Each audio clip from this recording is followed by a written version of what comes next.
Hey there friends, David Paulides, CanAm Missing Project. This is our executive producer, Hawk. Oh, she's been running around like a crazy girl, having fun. Yeah? Huh? Yeah, you're a good girl. Yeah, you're a good girl. Yeah, you're a good puppy.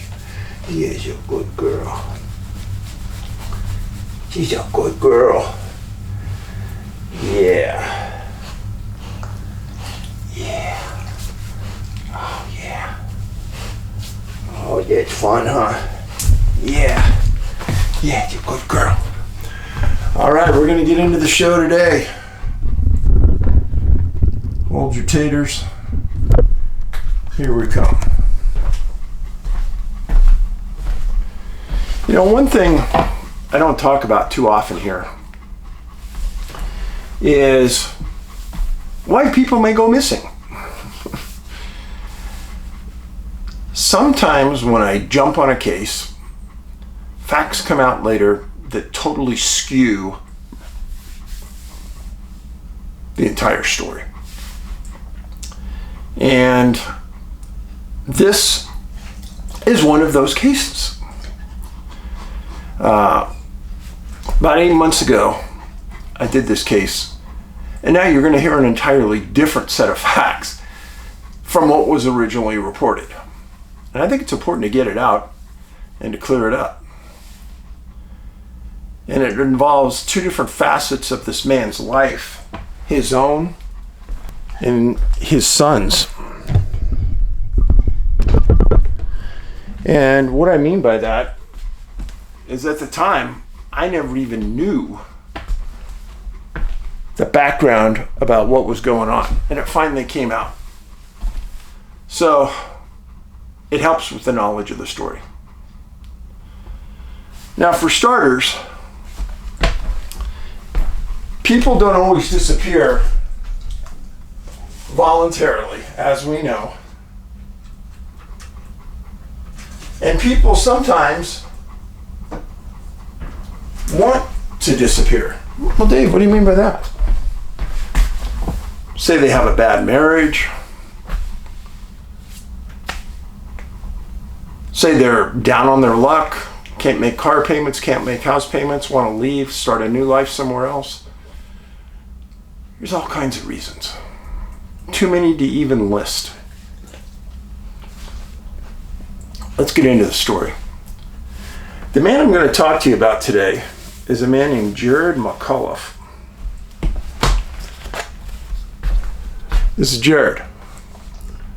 33 years old, went missing November 5th, 2023. He was living in Louisiana and had a teenage son. He had prior addresses in Marion, Louisiana, Greensburg, Indiana, Salem, Illinois, and Newport Richey, Florida. The vehicle he was driving was a white GMC pickup 4-door. Nice truck. He was a construction worker, and he was doing pretty well. Everything I could tell, he worked hard, had his own equipment. Everything was going fairly well. Fairly well. Now, November 4th, 2023, Jarrod gets a call from his teenage son.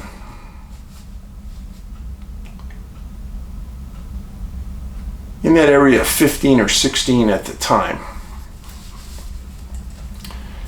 And his son says, "Dad, I need you bad. I'm in custody in Benton, Illinois. I need you to come get me." Well, Jarrod had lived in Illinois, so he knew his way around there. But he was living in Marion, Louisiana. So he calls his ex-wife in Sandoval, Illinois, and says, "I'm coming up there." And I guess the theory was that they would go together to get the son. Now, the son's last name was Stokes. His last name was McCollough. And maybe wife had custody, and Jarrod couldn't have gotten his son out of custody if he wasn't the guardian. Well, he left Louisiana and he drove north, and his first stop was Pine Bluff, Arkansas. And then he went on and he stopped in Salem, Illinois at a gas station and filled up. Now I'm going to lay the track out for you that he took, and it's confusing at best. But Jarrod's mom, Tammy, put together the timeline through the transactions that he made on his credit card. Now, as he's driving around, Jarrod had 2 dogs that were with him in the back seat. He had a 4-door truck. His 2 dogs were Roxy, May, and Rusty. His mom said every place that Jarrod went, those dogs were sure to go. They were like his best buddies. Kind of like Huck is with me. Well, he stops in Salem, fills up with gas at 1:30 in the morning. 4 hours later, and 18 miles away, he pulls into Central City, Illinois. And from what I can derive, he fills up with gas again. Now that's confusing, folks. 4 hours, 18 miles, and he fills up again. So my question is, where did he go in the 4 hours? Because he had to have gone somewhere if he did fill up. But if he didn't fill up, did he just sleep for those 4 hours? Possibly. So he stops in Central Illinois, and he's carrying his 2 dogs. Gets back in the truck. 3 hours later, and 83 miles later, he ends up in Carmi, Illinois. Now, he was drinking Monster Energy drinks, got out of his truck, and on CCTV, he's seen filling up his truck with gas, or trying to. And he has a problem either with the pump or his credit card. Unsure what it is. But he comes inside, he's alone, with the dogs, walks up to the counter, pays for more fuel. I don't know why he keeps filling up with fuel. It's a little confusing to me. He's not driving that far. But his mom says at that point he makes a left turn out of the station, and now he's driving north.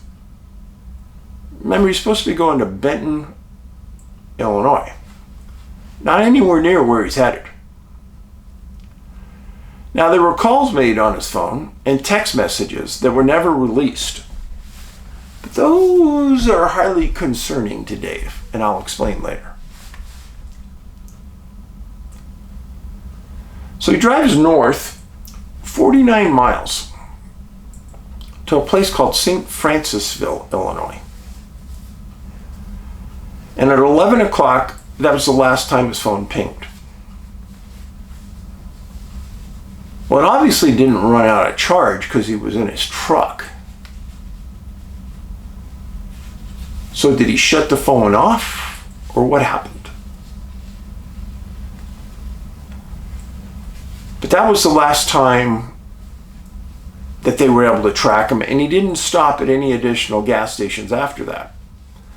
But if he filled up in Carmi and he drove 49 miles, he should have way over 200 miles left in gas on that truck.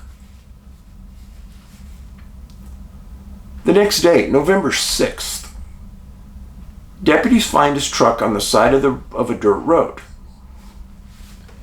I'll show you a picture of how they found it.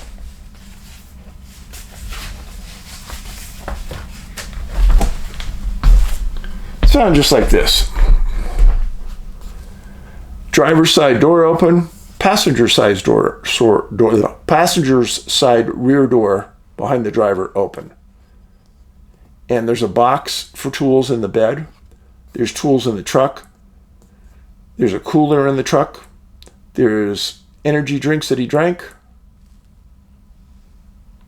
There's a truck on this dirt road parked kind of in the middle of nowhere. Here's a better view of where he was to prove he was in the middle of nowhere. Like an open field right here. Truck next to some forested area. Very strange sight. But it wasn't so far off the road that people wouldn't see it. It was kind of in an area near the Wabash River.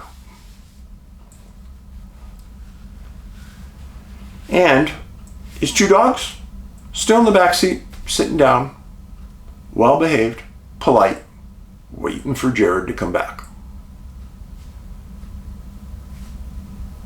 Now, the vehicle was found in Knox County, Indiana, just over the border from Illinois. The sheriff found the vehicle, called for a search and rescue, thought it was peculiar. County Sheriff Doug Vantlin stated that he had deputies in the area for a month. Fish and game wardens checked the river for boats. He had drones that were flying in the sky.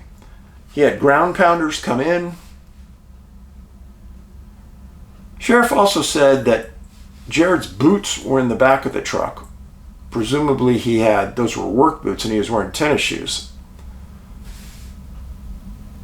The battery was dead on the truck and the truck was out of gas. What? Now you can think, maybe somebody siphoned all the gas out. Okay, why would the battery be dead? Good question, Dave. Now, last pinged at 11 o'clock at a city just a few miles away from where the truck was found. So it's not like he left the lights on in the truck because it was nighttime. No, he left that truck during the daytime. And he had a utility box in the bed of the truck. Some valuable things in that, I'm sure. So the sheriff has this predicament. What's going on? His mom got intimately involved in this. Immediately thought that there was foul play at work. Somebody kidnapped or harmed her son. Or that he walked away, something was wrong, and he disappeared. It's kind of how I thought at the beginning when I did this video. Now the mom got private searchers and canines to come out and search that area around the truck. She claimed that the sheriff gave her a bad location of where the truck was originally found. And she, from the photos,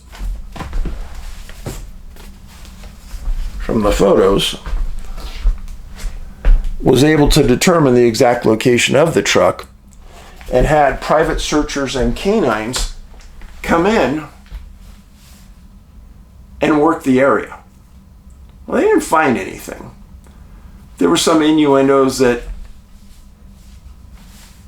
a scent was picked up here or there, but they really found nothing.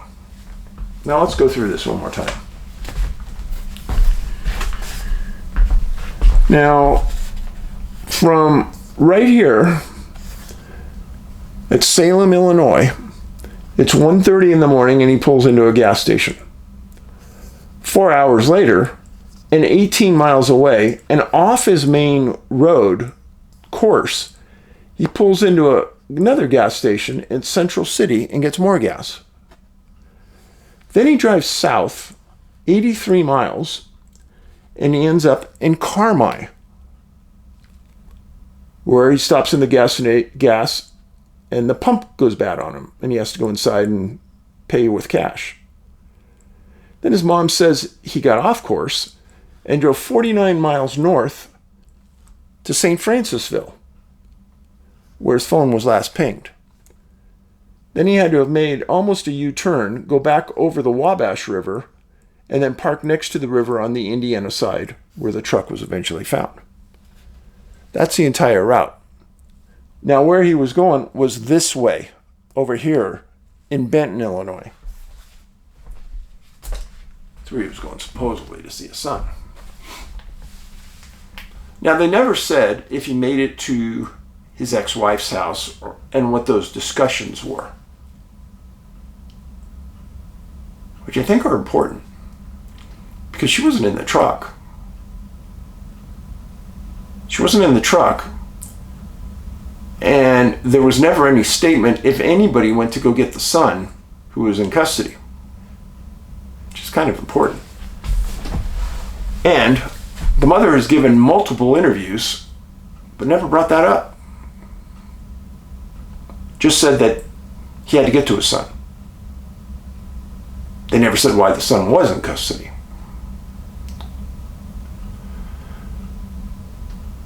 But Jarrod spent a lot of time driving around Illinois. Why? Why? Remember, he used to live in Illinois. He knew that area really well. I have no doubt when you live in an area for a while, you make friends there. Now, his phone got text messages and calls. Never stated what they were. Mom never stated what they were.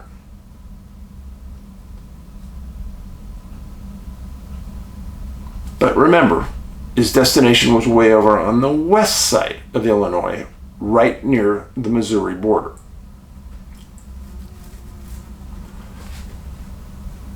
Why make all these short stops for fuel at gas stations?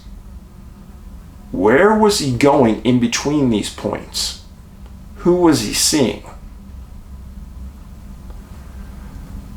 So the police get to the truck. They open up the doors. They figure out possibly something could be going on here. They do take DNA off different locations of the truck, which was a good thing. Now, remember, Jarrod obviously knew people in this general area he was in. Yeah, it's okay, Huck. It's okay. It's okay. Yeah, everyone knows you're here. They love you. Yeah. So the vehicle was parked now. The truck was found parked in Knox County, Indiana. The sheriff in Knox County came out a couple months after Jarrod disappeared that he doesn't suspect any foul play at all.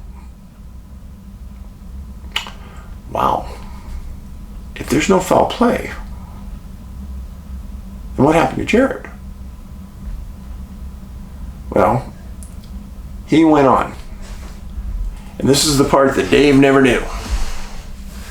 Jarrod had 2 felony warrants for his arrest. 1 felony for domestic battery in Louisiana, and 1 felony for a probation violation in Indiana. What was he on probation for? Very good question. What is probation? Let's say you're convicted of possession of some kind of illegal drug. You get arrested, take you to jail, you go to court, judge maybe levies a fine, sends you to drug rehab counseling 2 days a week for 30 days. And he puts you on probation for 3 years. And if you commit another crime within those 3 years, then the judge can bring you back in for a probation violation and re-sentence you. Or send you to prison. Now, I have no idea why he was on probation. I'm just giving you the example. But he had a warrant for domestic battery in Louisiana. I did more digging. Jarrod has a 2013 conviction in Indiana for sales of cocaine. That's serious, folks. And he was sent to the Indiana Department of Corrections. That's very serious. On the serious scale, that's the top line. When you go to prison and not county jail, you're doing some real serious stuff. Now, maybe he had prior convictions. I don't know, but that's all I knew. That's all I could attest to. Now, when the sheriff says that he doesn't believe foul play is involved, he's looking at the warrants, the criminal history, and maybe, just maybe, the behavior before the disappearance. Let's remember something. Jarrod, just like everybody else, is innocent of any crime until they are proven guilty. Just because somebody is arrested, that does not imply guilt. And our Constitution even says this. Well, why is that? Because the fathers of the Constitution knew that people had been arrested before for things that they weren't guilty of. So they had to say that you're not guilty of anything until you're convicted in a court of law. A lot of bad things happen to good people. And just because you're arrested, that doesn't mean squat. And remember that when you read that in a paper. So, just a fact. I worked undercover. I bought drugs undercover. I worked vice intelligence. I can tell you for a fact. Gas stations and their convenience stores are meeting places for drug transactions. I'm not implying anything. I'm just giving you a fact from my long history in law enforcement. And that I arrested a lot of people at gas stations doing drug transactions. Now, Jarrod was in Salem, Illinois at 1:30 in the morning. And 4 hours later, he's in Central City. What did he do during that time that caused him to use up a tank of fuel? Or did he even use up a tank of fuel? And what was he doing in there?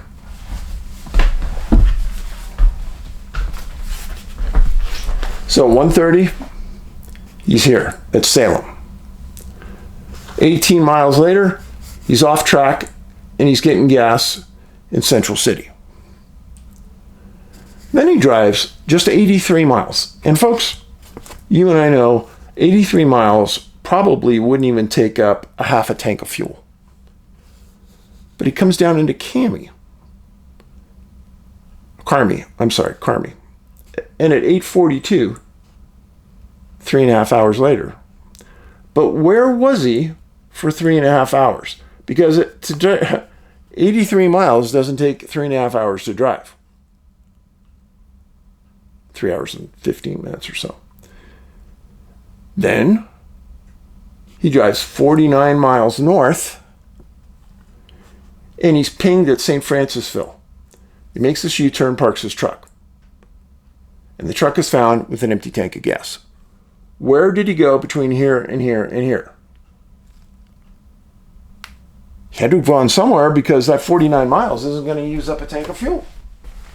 So I keep telling you that it appears Jarrod was going a lot of different places,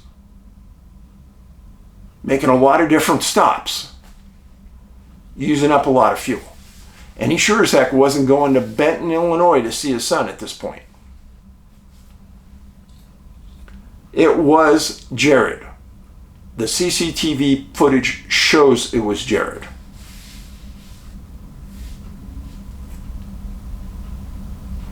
Now, St. Francisville, the last place that his phone pinged, is 100 miles and 1 hour and a 50-minute drive from where his son was incarcerated in Benton. Why would he drive the exact opposite direction from where his son was if he was going to help his son. And why would he do that?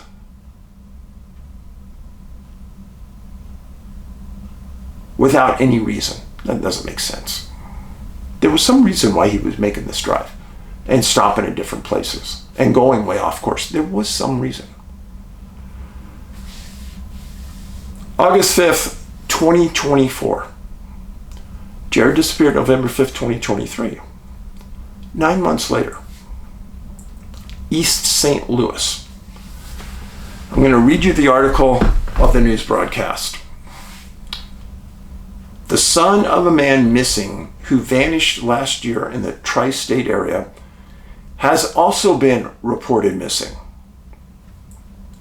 Now police are searching for Jarrod McCollough's son, Chandler Stokes, after Chandler took an Uber from a transitional center in East St. Louis. I'm going to stop reading right now. A transitional center usually means it's a house, usually, from where people go from incarcerated to freedom. And they put them in this transitional center, and maybe you go to work during the day, you have to come back to that house at night. You can't wander, you can't leave the house during the night. You have to check in, check out, and you have to have approval. It's usually what it means. Back to the article. Jarrod's mom, Tammy, said she'd been trying to get custody of Chandler. She says she's concerned that her missing grandson hasn't come to terms with his father's disappearance. The biggest thing is that I'm afraid and worried about, and I'm not talking foul play worried, I'm talking about the age and mental status. Is he okay? This is Tammy talking. I know he loved his father no matter what, and I don't think, from what I understand, he doesn't know the full truth about what may be to come where his father is concerned. That last sentence really threw me. Read it again. I understand he doesn't know the full truth about what may be to come where his father is concerned. What does she mean by that? Meaning that his father has 2 felony warrants? Meaning that his father has a criminal history? I don't know. And then it went on to say that law enforcement is handling Chandler's disappearance as a runaway.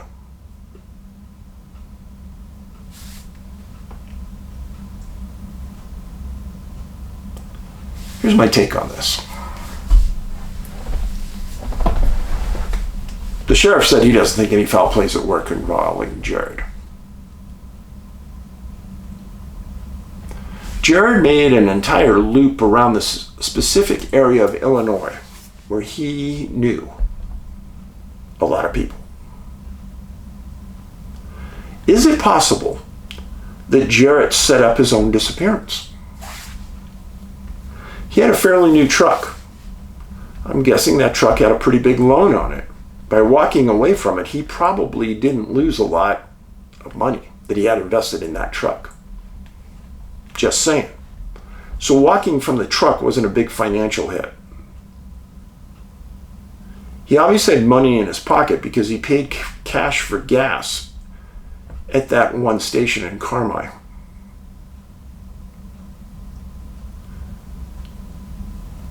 Jarrod knew about his criminal history. He knew he was on probation. And I'm guessing he knew that a warrant was coming down the pike for his domestic violence issue.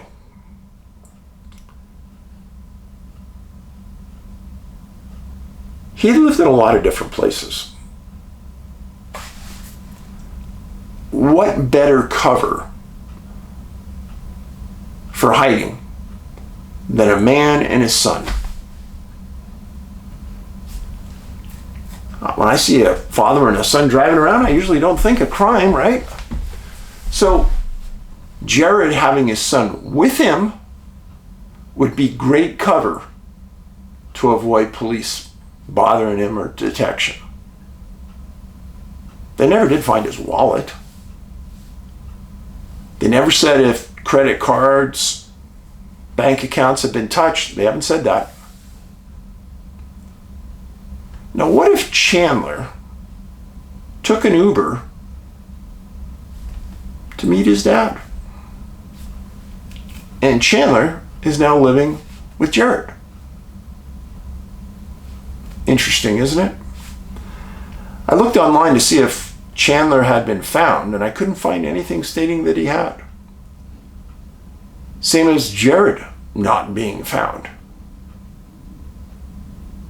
So when I stated at the beginning that this has changed a lot, it has changed a lot in my world.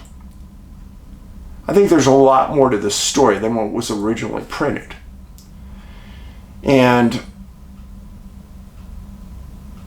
I think the mom believes that there is some foul play, even though law enforcement doesn't think so.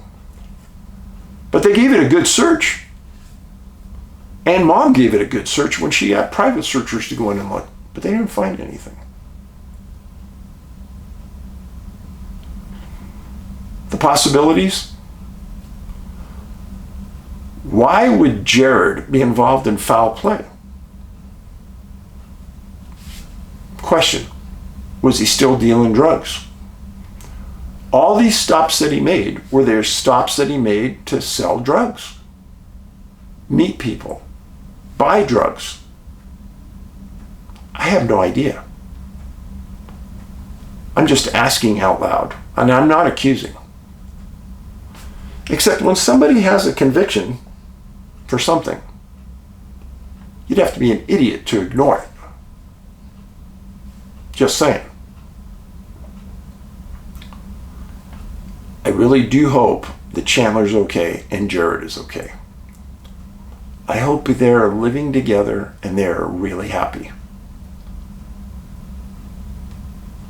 I hope he's got a job in construction somewhere making good money, because with that son around him, it would probably force Jarrod to toe the line and not do crime around the sun, I'm hoping. In the meantime, I appreciate you being here.